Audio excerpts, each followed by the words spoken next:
Russian President Vladimir Putin wants marriage to be defined as the union of a man and woman in a revised constitution, ruling out gay marriage.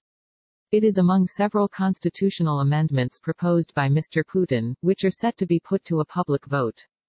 Critics see the proposals as a move by Mr. Putin to keep a hold on power after his presidential term ends in 2024. The package includes a proclamation of Russians' faith in God and a ban on giving away any Russian territory. The territorial amendment would strengthen Russia's hold on Crimea, a Ukrainian region it annexed in 2014, and the Kuril Islands, disputed with Japan since World War II, according to Vladimir Mashkov, a renowned actor-director involved in drafting the new constitution. Mr. Putin also proposed an amendment on historical truth, to protect the great achievement of the people in their defense of the fatherland.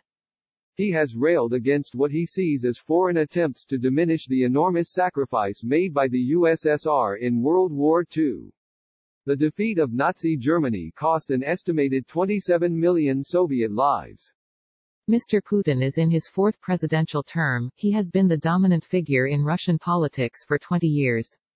His presidency has been marked by a revival of Soviet-era symbols, conservative values and the influence of the Russian Orthodox Church. He surprised the nation in January with plans for constitutional changes that include transferring some powers from the presidency to parliament. While most Russians identify as Orthodox Christians, the state is officially secular.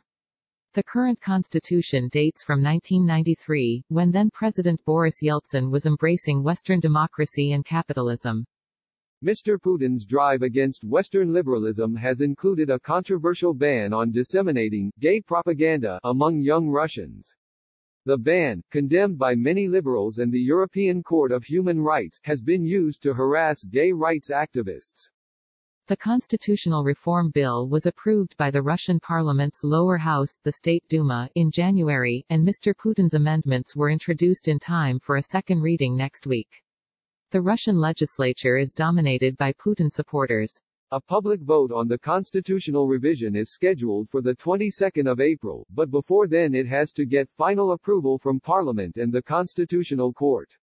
A Russian political analyst, Konstantin Kalacho, told BBC Russian that the proposals were a mixed bag. It turns out that our forefathers gave us faith in God and the ideas of communism, he commented, but added, Putin is a mirror for the majority of Russians. Many of the amendments were submitted to Mr. Putin by prominent social and cultural figures appointed to a constitutional working group. Political scientist Grigory Golosev criticized the changes as political. The constitution we have indicates that the state should be free of ideology. So I think these changes are inappropriate.